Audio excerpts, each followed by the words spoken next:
How to delete your WhatsApp username. So first of all, open WhatsApp application.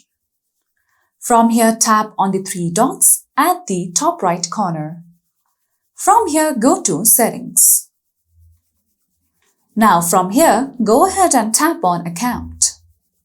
Now under your account, tap on Username option. Now at the top right corner, tap on Edit option. Now over here at the bottom, you can see Delete Username option. Tap on it.